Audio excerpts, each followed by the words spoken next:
원하는 사람이 여럿 또 있거든요. 박빙이라도 동결보다는 내릴 가능성이 높고 안 돼도 내린다고 얘기를 하겠죠. 그러면 이번 금리 인하가 역사상 연준의 논란이 가장 큰 금리 인하가 되지 않을까.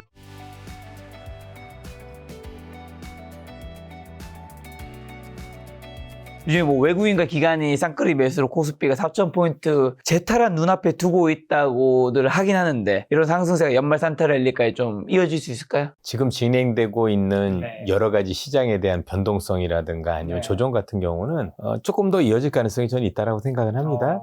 나쁜 개념은 아니라고 생각을 해요. 왜냐면 지금 이제 시장에서 일고 있는 AI 버블 논란이 지속되고 있는 거고 또 시장의 단기 유동성과 관련해서 유동성이 조금 이제 축소된 경향이 있죠. 이거는 이제 조금 부연 설명드리자면 여러분도 알고 계신 것처럼 지금 연준이 지금도 아직도 미국 중앙은행이 시장에서 돈을 걷어들이고 있는 것도 있고 또 이제 우리가 알고 있는 미국 정부죠. 정부가 이제 TGA라고 그래서 그 잔고가 있거든요. 거기서 또 자금을 빨아들이는 것도 있고 뭐 여러 가지 부분들이 있었고 또 하나 최근에 아시겠지만 좀 바뀌긴 했지만 불과 얼마 전까지는 미국에서 혹시 금리를 인하하지 않을 수도 있다 이런 우려가 있으면서 시장 유동성이 많이 말랐었거든요. 그러면서 시장이 좀 많이 요동을 쳤는데 일단 보시는 시청자분들이나 투자자분들 한번 기억을 해보십시오. 지금 여러분들께서도 마음이 진정되셨나요? 너무 혼란스럽습니다. 예. 이게 버블인 건지 아닌지도.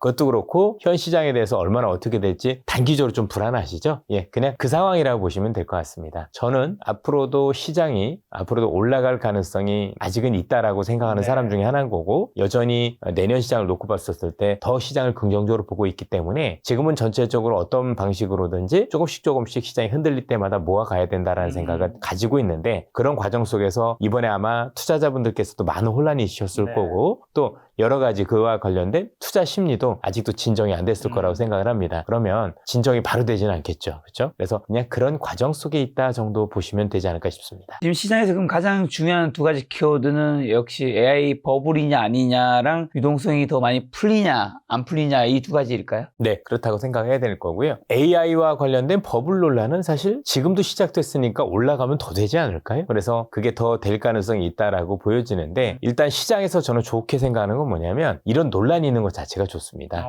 통상적으로 일반적인 버블 시장에서는 이런 논란이 묻혀버립니다. 그러니까 논란이 아예 없다라는 게 아니라 있어도 애써 무시하는데 지금은 여러분들 우리 많은 시청자분들 들으시면서 어떤가요? AI에 대해서 또 검증해보고 진짜 버블인지 따져도 보고 두려워하기도 하고 이건 버블이 아니거든요. 어떤 방식으로든 버블이라는 건 이런 걸 넘어서서 사람들이 시장에 대해서 환호를 하고 어떤 악재가 나온다고 하더라도 다 무시하고 정말 돈의 힘으로 계속해서 올리는 걸 우리가 보통 버블이라고 얘기를 하기 때문에 지금 많이 다르다 이렇게 보시면 될 것 같고요. 크게 AI 버블과 관련해서 유동성 이 두 가지는 논란은 계속 있을 유동성은 내년으로 갈수록 더 확장될 가능성이 높다라고 봐야 되고 이 버블과 관련해서는 뭐 지금도 그랬지만 오늘도 오다 보니까 미국의 이제 긍정론자죠. 댄 아이브스라고 되게 유명한 긍정론자 또 마이클 버리라고 부정론자 이 두 사람이 계속 메시지를 내면서 또 이제 뭐 기자회견을 하면서 나는 안 된다. 나는 또 된다.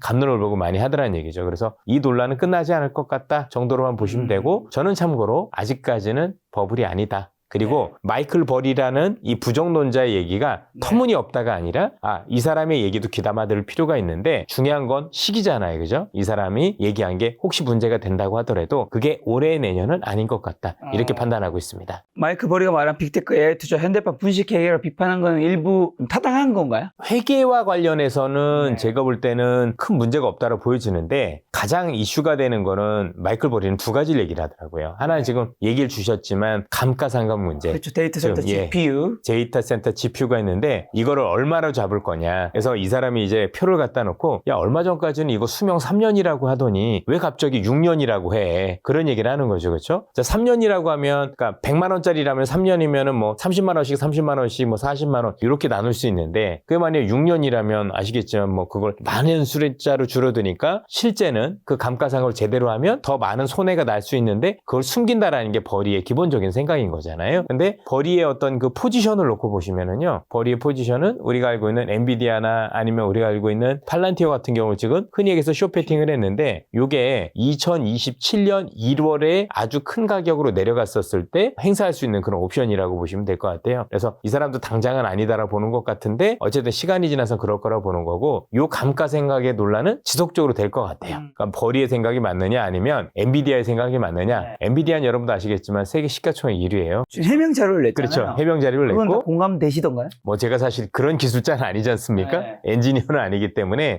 정확하게 제가 이렇다라고 말씀드리기는 어렵지만 사실 어쨌든 저희들 입장에서는 좀 긍정론자니까 그래도 엔비디아의 손을 조금 들어주는 편인 게 일단 공개가 됐잖아요. 그죠? 그리고 이제 마이클 버리뿐만이 아니라 전 세계에 있는 모든 사람들이 이제 다 보고 있잖아요. 그럼 그 중에서도 엔비디아 다니시는 분도 있을 거고 뭐 우리가 알고 있는 구글 다니시는 분도 있을 거고 다 있을 건데 검증을 해주지 않겠습니까? 그렇죠? 이게 진짜인지야. 그러고 나서 이전에 1999년 앨런 사태 얘기하는데 앨런은 숨겼거든요.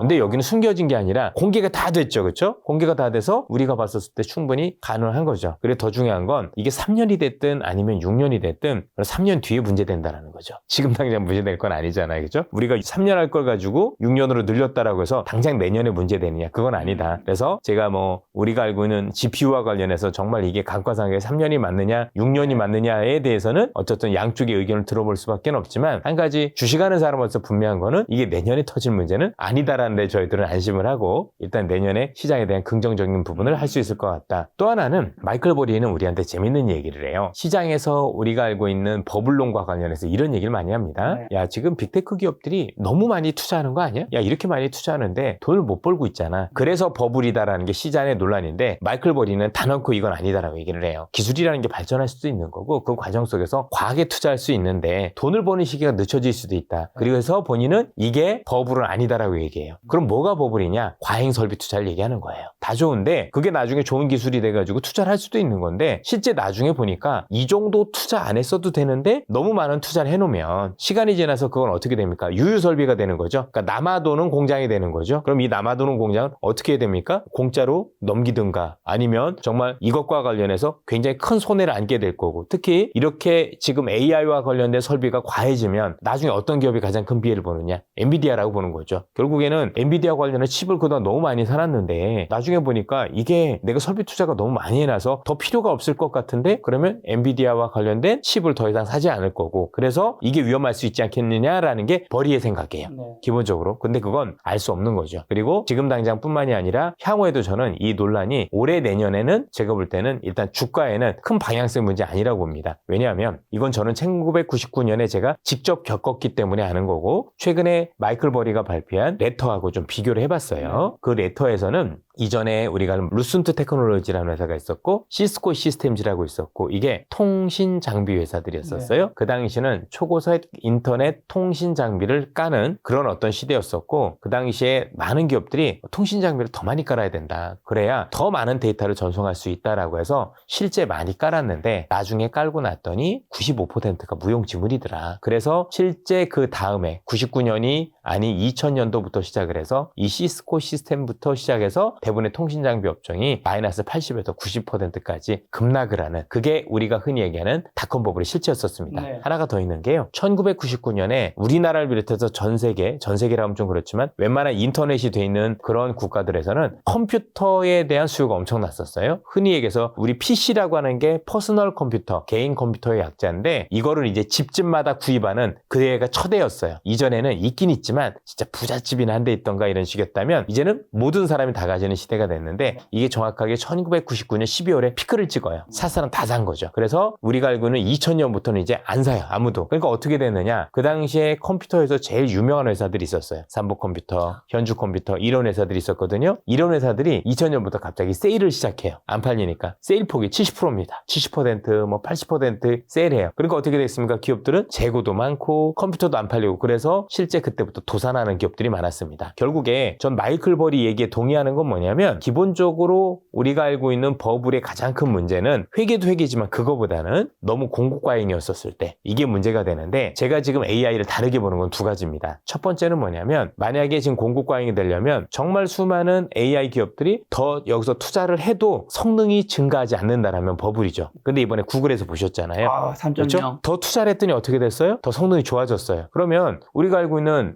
GPT는 어떻게 해야 돼요? 더 투자를 또 해야 되는 거죠. 네. 그러면 지금 여러분들 흔히 얘기하는 AI는 앞으로도 더 투자를 지속할수록 성능이 더 좋아지고 궁극적으로 이게 AGI, 즉 사람 생각하고 똑같이 할 수 있는 그런 정도의 인공지능을 가진 지능으로 발전하기 전까지는 지속될 가능성이 높다고 봐야 됩니다. 그러면 이거는 공급광이라고 보기는 어렵습니다. 근데 이건 인정합니다. 근데 왜 시장에서는 두려워하느냐? 너무 투자 규모가 커요. 이 AI를 구동하기 위해서 들여야 될 비용이 역사상 보지 못했던 그 금액을 투자하다 보니까 부담이 너무 많이 되는 거예요. 그래서 지금 이 빅테크 기업들이 돈을 천문학적으로 버는 기업들인데 이 천문학적으로 버는 기업들이 드디어 내년 정도면 현금이 떨어져 갈 거예요. 아마 시장에서 한 2, 3년 정도를 보고 있는데 2, 3년 뒤면 이제는 현금이 아니라 다른 돈을 해야 될 수도 있지 않느냐라는 얘기까지 나올 정도죠. 그럴 정도로 뭐죠? 지금 투자가 어마어마한 거죠. 너무 규모가 큰 거예요. 그러다 보니까 걱정하는 게 아닌가. 그래서 제가 볼 때는 그게 걱정이 아니다가 아니라 최소한 올해 내년에는 사실은 별 문제가 없다. 왜냐면 올해 내년 정도까지는 빅테크 기업들이 가지고 있는 현금으로 다 동원 가능합니다. 기업마다 다르지만 그래서 지금 영업 현금 흐름 내에서 지금 한 80% 수준까지 쓰고 있는 걸 보면 여전히 본 돈 내에서 쓰고 있고 다만 워낙 규모가 크다 보니까 일부 기업들 같은 경우는 내 돈 쓰는 것보다는 차라리 채권을 발행해서 하는 게 유리하지 않느냐라고 해서 일부 채권도 발행하고 있는 게 사실입니다. 그러나 그 채권도요 만기가 50년짜리입니다. 부담이 덜하고요. 금리도 매우 낮기 때문에 시장이 생각하는 위험은 아닌 것 같다라고 말씀을 드리고 싶습니다. 근데 마이크 버리가 예전에 빅쇼트 주인공 같은 역할이었잖아요. 네. 근데 우리는 되게 뭐 엄청 잘 맞춘 걸로 알고 있지만 마이크 버리가 실제 그렇게 잘 맞추지 그렇게 흔하진 않다. 예, 맞습니다.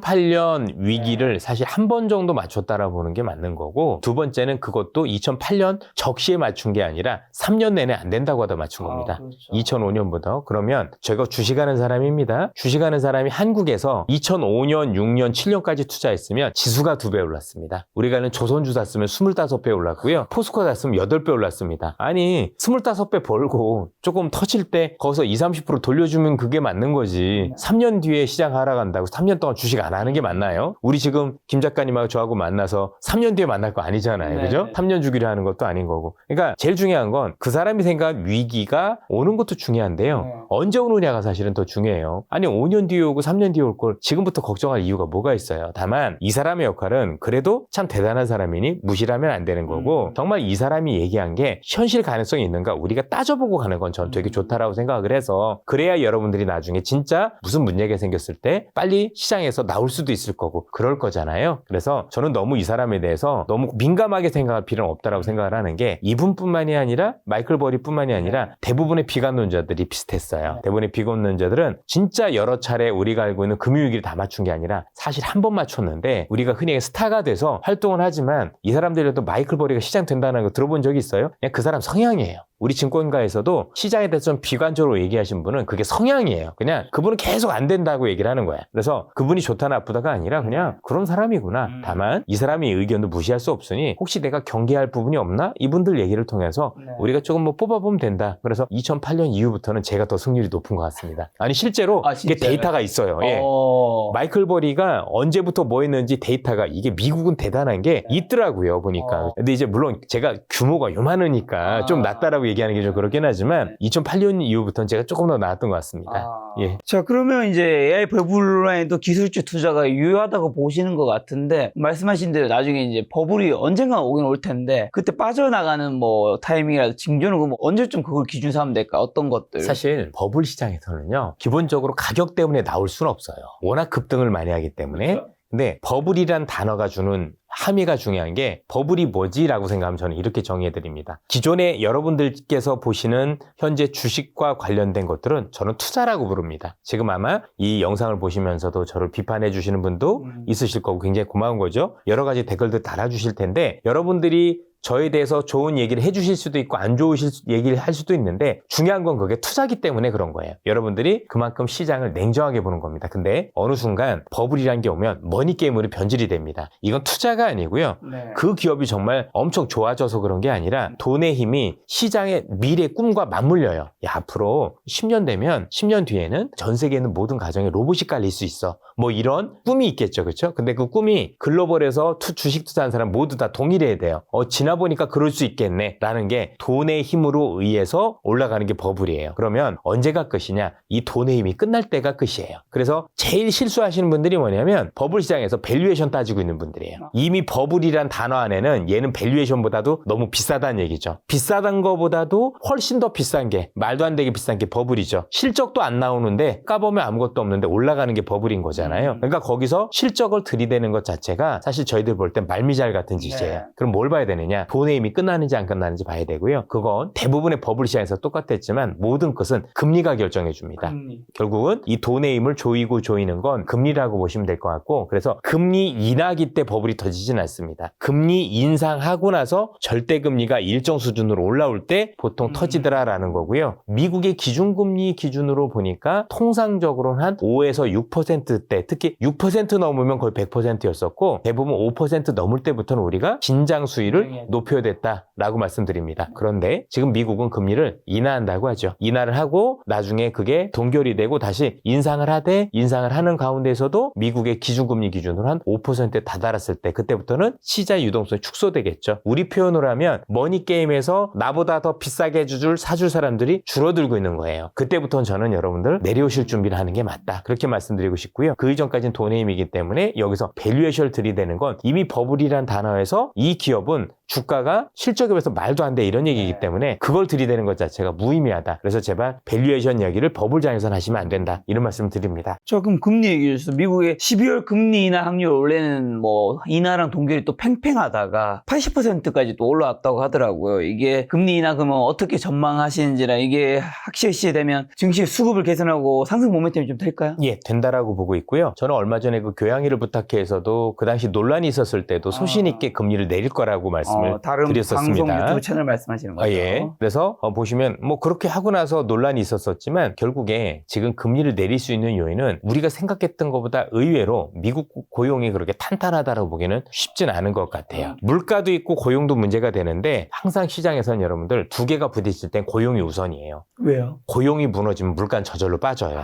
지금 물가 오르는데 고용이 안 좋다 그러면 약간의 시차를 두고 무조건 빠지는 게 조금 메커니즘 말씀드릴게요. 고용이 안 좋다? 제가 직장을 잃었다는 얘기죠. 직장을 잃으면 저는 월급이 없을 거고 월급이 없으면 이젠 제가 사고 싶었던 제품을 살 수가 없죠. 그렇죠. 그럼 그 기업들은 그 제품을 재고로 남겨야 되는데 그럼 어떻게 돼? 안 팔리니까 싸게 팔아야 되겠죠. 그럼 물가가 저절로 내려옵니다. 그래서 물가하고 고용하고 부딪힐 땐 반드시 고용이 최우선이다 라는 말씀을 먼저 드리고요. 지금 시장에서는 고용을 얘기하는 겁니다. 그러니까 내리자는 측에서는 야, 네가 물가를 우려하는 건 맞긴 한데 그거보다 고용이 훨씬 더 문제가 되고 있어 라고 얘기를 하는 거고, 지금 미국에서 금리를 내리지 말자는 연준 위원들은 그래도 물가가 더 위험해라고 얘기를 하는 거죠. 근데 미국에서 지금 셧다운이 이제 그런 기간이 있었기 때문에 뭐 고용이나 물가 데이터를 잘 모르는 상태 아닌가요? 안 나옴에도 불구하고 이번에는 뭐가 중요하냐면 이번에 일단 베이지북이 나왔고요. 또 하나는 정치가 좀 개입돼 있어요.